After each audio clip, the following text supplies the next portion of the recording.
Assalamualaikum warahmatullahi wabarakatuh. Waalaikumsalam. Bapak, Ibu, dan saudara serta saudari, mari kita mulai kajian kita pagi hari ini. Bismillahirrahmanirrahim. Ya, tema kita hari ini tentang zakat. Moga mungkin ada pertanyaan dari brosur. Ada beberapa pertanyaan dari brosur. Yang pertama, bagaimana zakat harta mobil atau kendaraan bermotor? Semua yang saya miliki awal saya beli sudah saya keluarkan zakatnya. Apakah setiap tahun wajib dikeluarkan zakatnya lagi, Ustaz?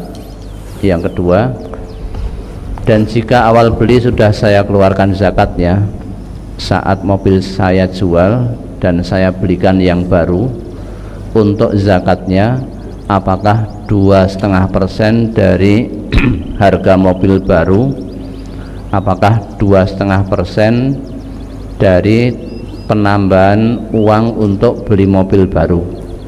Contohnya, jika mobil lama saya jual 150 juta dan mobil baru 200 juta, berarti saya tambah 50 juta untuk beli mobil baru.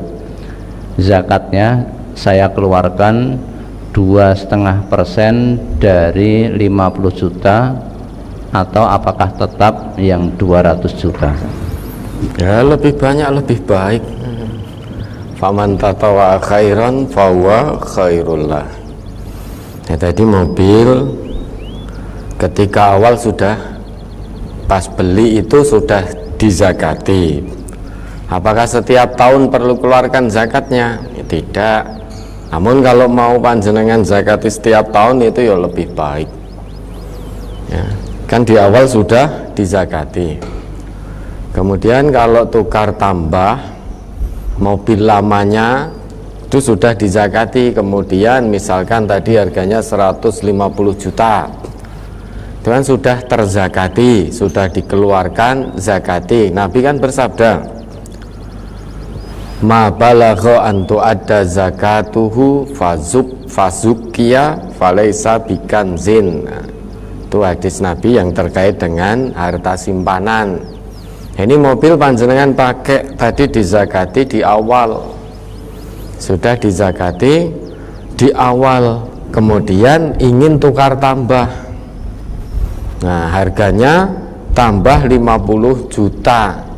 Apakah zakatnya tetap dikeluarkan dari harga mobil baru, misalnya 200 juta, atau cukup yang 50 juta? Yang awal sudah dizakati, lah tinggal keluarkan yang 50 itu. Dari 50 juta kalau memang mau dari harga mobil, itu lebih baik. Itu lebih baik. Wa ma anfaqtum min khairin wa ma anfaqtum min syai'in fa huwa yukhlifu. Apa-apa yang kamu infakkan, ya, kamu zakati, Allah yang akan memberi ganti. Dan tidak usah jelimet-jelimet. Zakat itu tidak usah jelimet. Pokoknya sesuai dengan ketentuannya. Kalau mau misalkan mobil tadi mau tiap tahun dizakati, itu lebih baik. Faman tatawa khairan fahuwa khairullah. Kalau sekali ya sudah cukup. Ya, ada lagi. Saya hendak bertanya tentang zakat emas yang disimpan lebih dari setahun.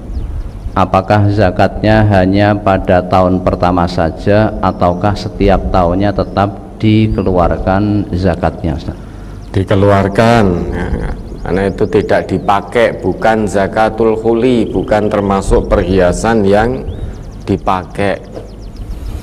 Kalau terkait perhiasan yang dipakai, ya, di situ tadi sudah disebutkan dalam brosurnya, ahlul ilmi berbeda pendapat.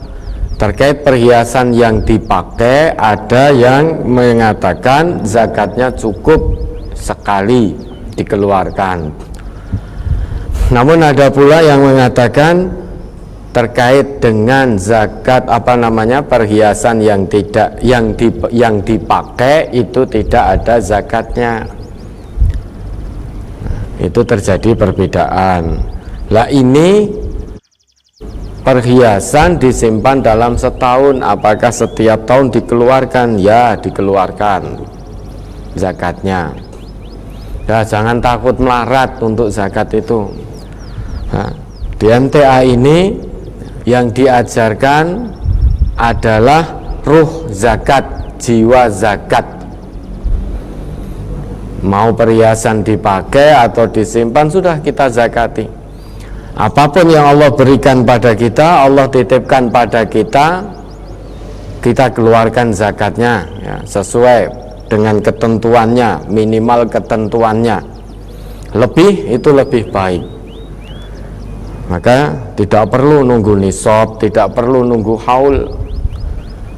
Karena keimanan kita sadar, tidak seperti keimanan generasi Islam pada masa awal dulu. Nah, kalau nanti kita nunggu nisab, nunggu haul, jangan-jangan setan masuk nanti. Setan masuk membujuk rayu kita, nisabnya sudah dapat, tinggal haulnya kurang 2 hari, kemudian nah, kita jual, sehingga harus dihitung haul dari awal lagi. Atau haulnya dapat, nisabnya sebentar lagi dapat, nah, akhirnya dikurangi dan lain sebagainya.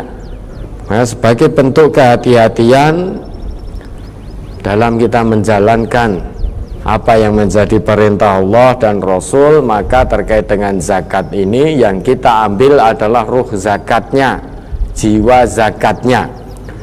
Sudah, wa mimma razaqnahum yunfikun, dan menginfakkan dari sebagian yang kami berikan, rezeki yang kami anugerahkan dari sini. Maka mari kita ambil ruh zakat, jiwa zakatnya. Mau berapapun Allah titipkan harta pada kita, kita keluarkan. Tidak perlu nunggu haul, tidak perlu nunggu nisab. Bukan berarti kita menyalahkan haul, menyalahkan nisab, bukan. Ya, karena kita sadar keimanan, ketakwaan kita tidak seperti orang-orang mukmin, orang-orang muslim generasi awal. Sehingga kita generasi sekarang ini ya, kalau tidak hati-hati terkait zakat pun, terkait zakat akan mudah nanti terbujuk rayu, tergoda oleh bujukan setan yang harusnya sudah haul, sudah nisab, namun haul kurang beberapa hari, barangnya atau harta yang kita simpan lantas kita tukarkan, harus dihitung lagi dari awal, begitu seterusnya. Nah, untuk kehati-hatian kita, maka yang diambil jiwa zakatnya. Ya, emas yang disimpan tadi itu dikeluarkan zakatnya setiap tahun. Ya, ada lagi. Kalau rumah tanah yang kita tinggali, apakah ada zakatnya?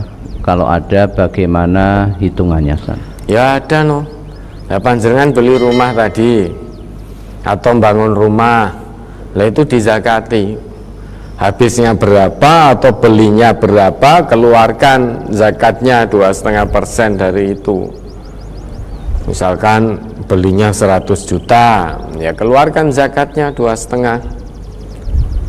Ya, mau beli, mau habisnya berapa, yaitu dizakati.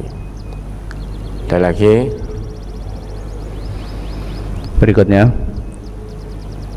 berdasar brosur hari ini tentang zakat emas, Ustadz, zakat emas dibayarkan sekali atau setiap tahun? Tadi sudah sama. Tadi sudah. Ya, kalau itu dipakai ada perbedaan. Ya, ada yang mengatakan zakatnya dibayar sekali. Namun ada pula yang mengatakan kalau perhiasan misalkan emas itu dipakai, maka tidak ada zakat. Nah, tentu kita milih kebaikan. Udah berapapun itu dipakai, Ya, meski perhiasan kita pakai ya kita keluarkan zakatnya. Waktu kita beli ya kita keluarkan zakatnya.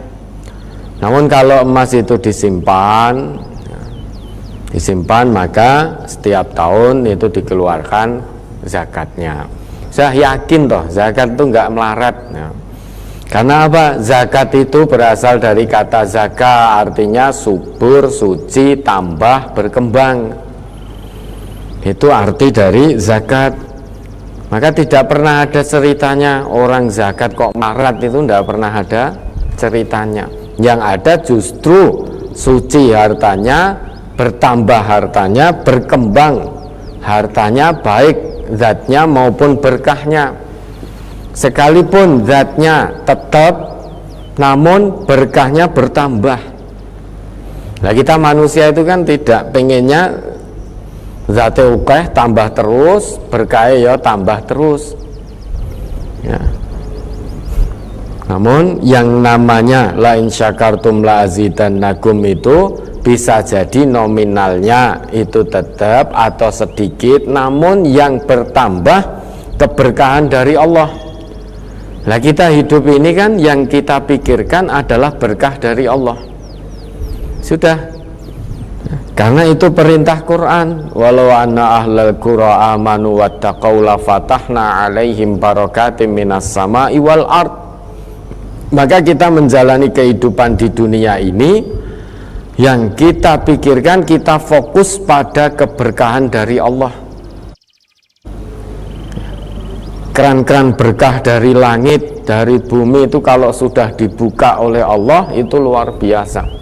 Mau sedikit nominalnya, namun keran berkahnya dibuka oleh Allah, ya itu luar biasa. Sedikit nominalnya, namun full berkah. Tidak ada manfaatnya nominalnya banyak, besar, tapi nol berkah. Ya kurang terus. Dapat punya uang sekian puluh juta, karena tidak ada berkah, ya masih kurang. Punya 100 juta dititipi oleh Allah, ya masih kurang karena tidak ada berkah di situ. Bahkan banyak itu koruptor itu kan sudah bermiliar-miliar bahkan triliunan, masih kurang ya, karena tidak ada berkah dalam hartanya. Maka pola pikir kita harus kita rubah. Kita berpikir fokus menjalani kehidupan ini dengan fokus pada berkah dari Allah. Nah nanti kalau sudah berkah, berapapun nominal yang Allah titipkan, nah itu pasti cukup. Ada rasa qanaah, rasa syukur. Namun kalau nol berkah, tidak ada sifat qanaah, sifat syukur itu hilang dari jiwa kita. Maka zakat berasal dari zakat. Suci, bersih, tumbuh, tambah, berkembang ya, baik berkembang nominalnya maupun berkembang berkahnya. Yang menjadi tujuan utama kita adalah bertambahnya berkah dari Allah. Itu menjadi tujuan utama kita.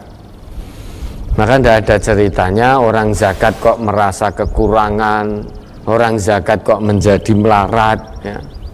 Tidak ada ceritanya begitu. Maka yakin dengan janji Allah. Jangan dihitung dengan akal, jangan dihitung dengan matematika.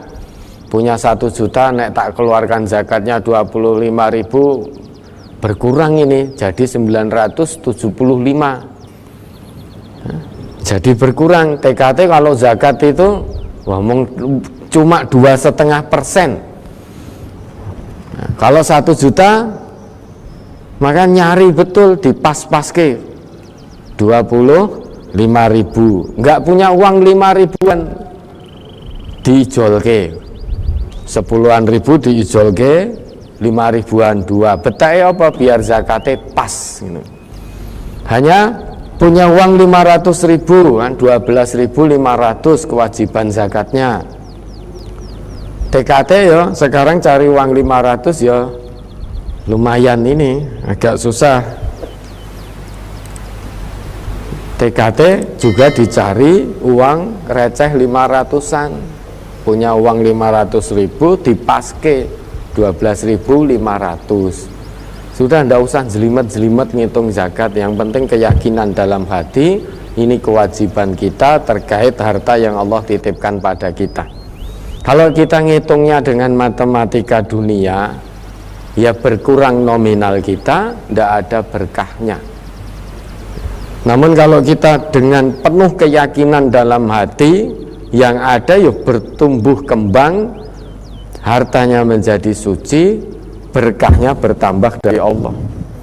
Maka kalau ada orang zakat kok menjadi melarat, itu bisa dipastikan itu tanpa keyakinan dalam hati, hanya dihitung-hitung. Kalau ada orang zakat kok melarat, nah bisa dipastikan itu bukan lillah, tidak ikhlas. Kalau zakat lillah, ikhlas karena Allah, tidak ada yang melarat. Ya, ada lagi. Selama saya belum ngaji, saya belum paham mengenai zakat. Saya hanya tahu bahwa zakat ya hanya zakat fitrah, padahal usia saya sudah 50 tahun lebih. Dan sesudah kenal dengan kajian MTA, maka saya bayar zakatnya harta yang belum saya zakati sebesar 2,5%. Catatan Maisah Perdagangan. Mohon tausiahnya, apakah perbuatan saya ini salah atau benar? Terima kasih. Sudah betul. Nah, ini fungsinya ngaji itu ya begini. Awalnya masa bodoh karena belum kenal, belum paham dengan Quran, belum kenal dengan sunnah, belum tahu ketetapan Allah, ketetapan Rasulullah. Yang dalam benaknya hidup ini ya wis ning dunya iki tok. Ketika hidup di dunia pokoknya harus punya harta, sehingga rebutan bondo tok. Yang dipikirkan dalam benaknya setiap detik itu hanya bondo dunia.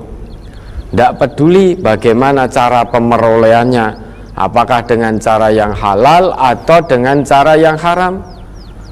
Kalau toh sudah dapat dengan cara yang halal juga tidak peduli bahwa ini punya kewajiban zakat, karena belum ngerti. Nah, ini fungsinya ngaji. Ketika sudah paham, hatinya terbuka, hidayah masuk, oh ternyata harta ini hanya titipan dari Allah. Kita orang yang dititipi harus menjaga dan menunaikannya sesuai dengan apa yang sudah dikehendaki oleh Allah dan dicontohkan oleh Rasulullah. Salah satunya kewajibannya adalah mengeluarkan zakat. Nah, kemudian panjenengan tersadar, maka semua harta yang panjenengan miliki selama ini panjenengan keluarkan zakatnya. Nah, itu sudah betul. Memang harta yang kita punya kewajibannya kita keluarkan zakatnya. Zakat itu wajib, bukan sukarela. Zakat itu wajib, bukan seikhlasnya. Ada aturannya. Nah, kalau kita tidak mengeluarkan zakat, berarti kita memakan barang atau harta yang haram, karena itu sebagiannya bukan milik kita. Ya, perlu kita catat ya, kita pahami yang namanya zakat itu wajib, bukan sunnah, namun wajib. Yang namanya wajib ya harus dikeluarkan bagi yang mampu, harus dikeluarkan sesuai dengan ketentuan ya, bukan sunnah. Yang namanya wajib sesuai ketentuan, maka bukan seikhlasnya. Tidak ada zakat seikhlasnya. Ya sudahlah, saya tak zakat seikhlasnya. Dititipi oleh Allah harta 100 juta, wis sak ikhlase, aku mau ikhlas 2 juta. Kurang itu, kurang dari ketentuannya. Kalau sedekah itu seikhlasnya. Namun kalau zakat tidak bisa seikhlasnya, harus ada ketentuannya. Misalkan 100.000, seikhlasnya 1.000, ya kurang. 100.000 itu ya 2.500. Nah, kita ini banyak manusia nek babakan sampai pada kewajiban zakat, uang 25.000 itu nek itu kelihatan oke. bagi manusia yang tidak ada iman. Cinta pada dunia berlebihan, padahal yang ngakune Islam, ya sholat bentino. Nah, tapi ya itu ketika sudah babakan ibadah maliyah, itu iman banget. Ya, ibadah ini kan ada dua, madiyah dan ghairu madiyah. Ibadah yang terkait dengan materi dan juga ibadah yang tidak terkait dengan materi. Yang tidak terkait dengan materi, contoh sholat, puasa, itu tidak terkait dengan materi. Banyak manusia kalau mengerjakan ibadah yang tidak terkait dengan materi itu semangat konsolat, semangat sholatnya. Puasa semangat, bukan hanya Ramadan saja, puasa sunnahnya tidak pernah kendat. Namun ada juga ketika sudah sampai pada ibadah yang ada materinya seperti zakat, wah itu awal bakhil, iman. Nah, padahal orang yang beriman itu baik terkait dengan ibadah madiyah maupun ghairu madiyah, itu tetap semangat, istiqomah. Itu orang yang beriman. Bagi orang yang dimampukan oleh Allah, dia punya kewajiban yang namanya zakat. Maka tanpa pikir panjang, tanpa perhitungan jelimet, pokoknya sesuai kadar ketentuannya minimal, sudah keluarkan. Besora pikir panjang lagi, karena itu bukan hak kita. Terkait tadi perdagangan, dari keuntungan netonya, keuntungan bersihnya itu 2,5%. Dikeluarkan zakatnya dari keuntungan bersihnya. Modal awalnya dizakati dulu. Misalkan untuk berdagang modalnya berapa? Modalnya 10 juta, 2,5% dari modal itu dizakati dulu. Karena kita ambil jiwa zakatnya, ruh zakatnya. Kemudian sesudah itu setiap ada keuntungan bersihnya diambil 2,5% dari neto dari keuntungan bersihnya. Keluarkan zakatnya. Karena yang 2,5% itu bukan hak kita. Haknya 8 asnaf, 8 golongan yang Allah titipkan pada kita. Maka harus kita tunaikan. Wong bukan hak kita, ya jangan dimakan, jangan digunakan. Itu hak 8 asnaf, 8 golongan, sebagaimana yang Allah firmankan dalam Quran surah At-Taubah itu ayat 60. Maka harus kita bayarkan, kita tunaikan. Lah dulu belum ngerti, sekarang sudah ngerti, alhamdulillah hatinya terbuka. Maka dengan ketundukan, dorongan keimanan dan ketakwaan kepada Allah, harta yang selama ini tidak pernah dizakati karena belum ngerti, kemudian menjadi paham, ngerti, lantas keluarkan zakatnya. Harus beda memang orang yang tahu dengan orang yang belum tahu.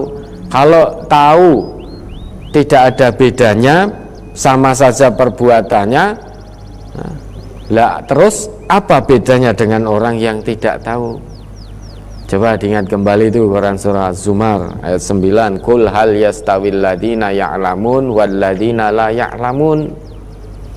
Enggak usah diingat kembali. Surat Az-Zumar nama surat 39 ayat 9. A'udzu billahi minasyaitonir rajim. Amman huwa qanitun ana al-laili sajidan wa qa'iman yahzarul akhirata wa yarjuna rahmata rabbih. Qul hal yastawil ladzina ya'lamuna wal ladzina la ya'lamun innama yatazakkaru ulul albab. Apakah kamu hai orang-orang musyrik yang lebih beruntung, ataukah orang yang beribadah di waktu-waktu malam dengan sujud dan berdiri, sedang ia takut kepada azab akhirat dan mengharapkan rahmat Tuhannya? Katakanlah, adakah sama orang-orang yang mengetahui dengan orang-orang yang tidak mengetahui? Sesungguhnya orang yang berakalah yang dapat menerima pelajaran. Nah, ayat ini bukan hanya sebatas apresiasi dari Allah terhadap orang yang berilmu, terhadap orang yang tahu, bukan hanya sebatas itu. Namun ayat ini merupakan atau menjelaskan tentang dunia tanggung jawab konsekuensi yang harus dilakukan bagi orang yang tahu. Maka harus ada perbedaan orang yang tahu dengan orang yang tidak tahu. Nah, panjenengan tadi awalnya tidak tahu kalau ternyata di sebagian harta itu ada kewajiban zakat, karena belum ngaji, nggak ngerti. Kemudian ngaji, menjadi tahu. Lah, maka saat panjenengan tahu itulah ada konsekuensi yang harus panjenengan kerjakan, yaitu keluarkan zakatnya. Maka yang panjenengan lakukan sudah betul. Kalau panjenengan sama saja, ibarat bahasa Jawanya porah, wes dosa yo ben, pokoknya saya ndak mau zakat karena iman-iman. Lah, kata Allah dalam ayat ini, panjenengan bukan termasuk hambanya yang berakal sehat, bukan termasuk ulul albab. Karena apa? Setelah tahu tetap sama saja perbuatannya, tutur katanya, kewajiban zakatnya tidak ditunaikan. Nah, sama saja keadaannya, sama persis ketika panjenengan belum tahu. Terus lantas apa bedanya? Tidak ada perbedaannya. Nah, kata Allah sekarang, siapa itu ulul albab? Coba Az-Zumar ayat 18. Itu ulul albab. Ada kaitannya ya. Surat Az-Zumar ayat 18. Alladzina yastami'una al-qawla fayattabi'una ahsanah ulaika alladzina hadahumullahu wa ulaika hum ulul albab. Yang mendengarkan perkataan lalu mengikuti apa yang paling baik di antaranya, mereka itulah orang-orang yang telah diberi Allah petunjuk, dan mereka itulah orang-orang yang mempunyai akal. Nah, ini ulul albab. Itu siapa? Kata Allah, ulul albab itu alladzina yastami'unal qawla, yaitu orang yang senantiasa mendengarkan perkataan-perkataan, namun tidak semua perkataan diikuti. Yang diikuti apa? Perkataan yang terbaik, yaitu Al-Quran. Fayattabi'una ahsanah.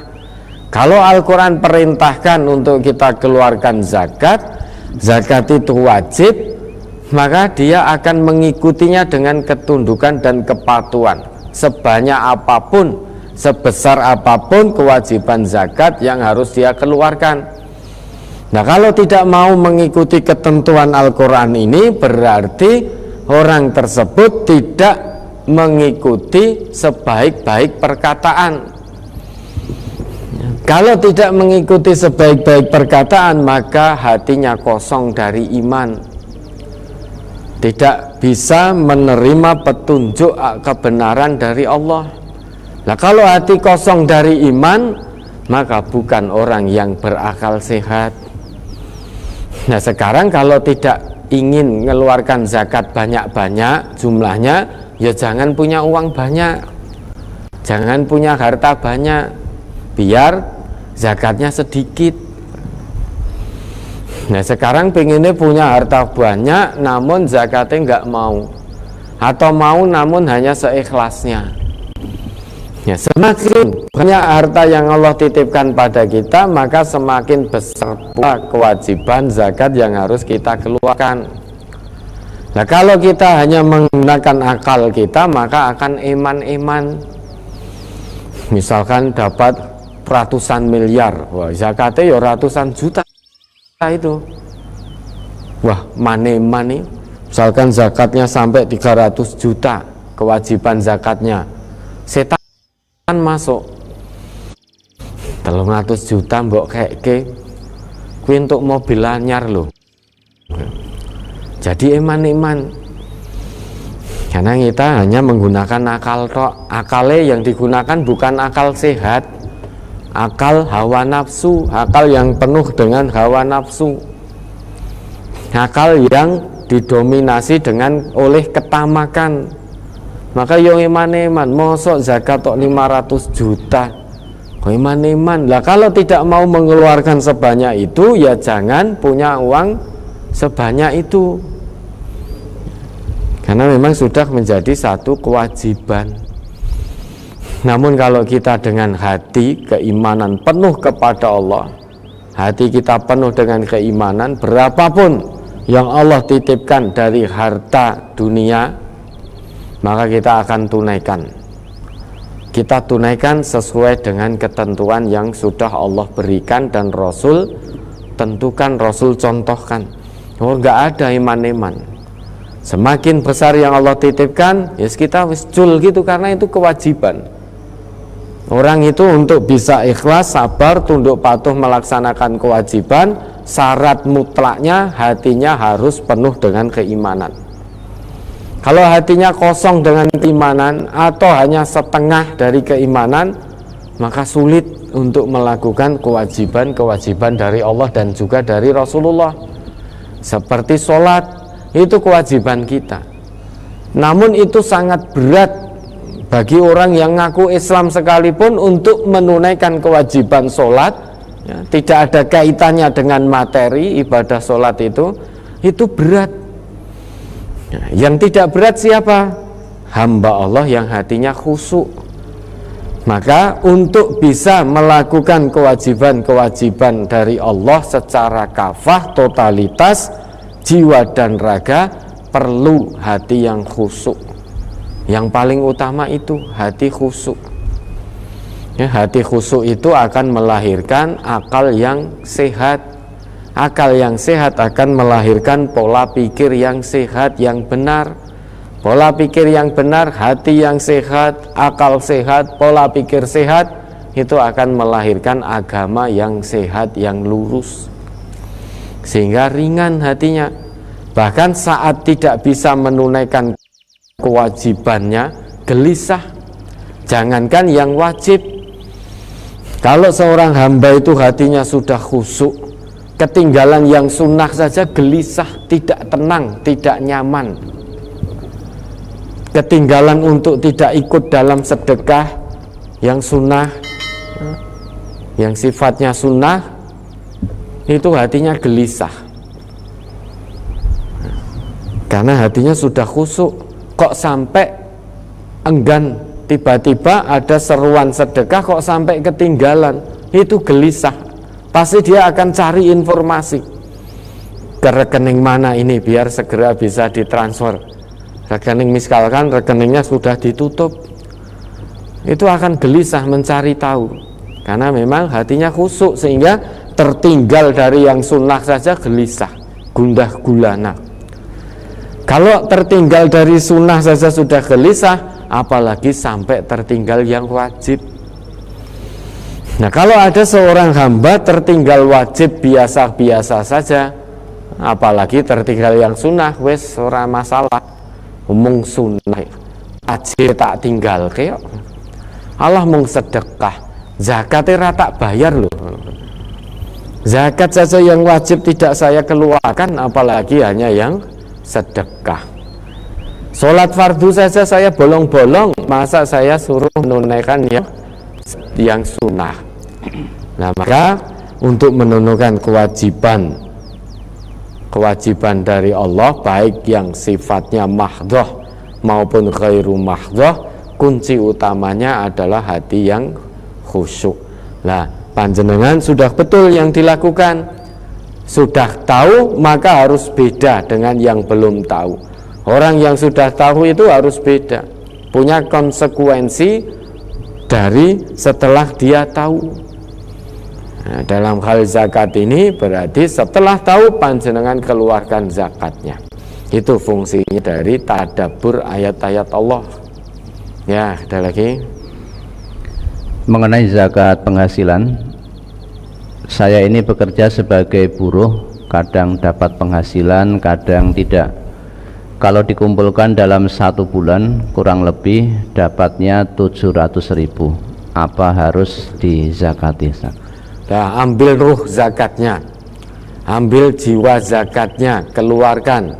Setiap dapat penghasilan keluarkan 2,5%-nya. Insya Allah pintu-pintu berkah dari langit dan bumi akan Allah buka. Ambil jiwa zakatnya, harta panjenengan nanti akan semakin diberkahi oleh Allah. Sudah, jangan eman untuk mengeluarkan zakat, dizakati. Ada lagi. Seorang anak yang mendapatkan uang dari orang tuanya, bagaimana zakatnya? Apa 2,5%? Nah, ini seorang anak, misalkan anaknya masih SD, SMP, sekolah uang sangu, ya tidak perlu dizakati, belum ada kewajiban zakat. Namun kalau mau dikeluarkan itu lebih baik, itu lebih baik. Namun dari sisi kewajiban belum wajib, karena anak ini itu dapatnya dari pemberian orang tua. Lah masih SD, masih SMP. Lah nanti kalau sudah dewasa, sudah mendapatkan penghasilan, sudah bekerja, lah itu kewajiban keluarkan zakat. Namun ini ada anak sampai dewasa, sampai besar tetap diberi orang tua, penghasilannya juga dari orang tua. Sudah punya anak juga dari pemberian orang tua. Lah bagaimana? Ya keluarkan zakatnya. Keluarkan zakatnya. Berapa yang orang tua beri, keluarkan. Namun kalau anak ini masih SD, SMP itu sebagai uang sangu atau untuk bayar SPP. Nah kalau dikeluarkan zakatnya ya kurang untuk bayar SPP. Misalkan SPP-nya 100.000, nyondo atau nyole iki uang untuk bayar SPP. Nah kita keluarkan zakatnya 2.500, ya kurang lah, sekolahnya gelem pora, TU-nya mau apa tidak menerima uang SPP kurang dari 100.000. Nah maka kalau anak posisinya seperti itu, ya belum punya kewajiban untuk mengeluarkan zakat. Namun kalau mau mengeluarkan itu lebih baik. Tapi kalau itu bayaran sekolah, ya, kalau itu bayaran sekolah, kamu keluarkan zakatnya, nanti bayarnya ke sekolahan kurang. Nah, karena kurang sekolahan, ada yang tidak mau, kurang bayarannya 100 kok mau dibayar 97.000 misalkan, ya kurang.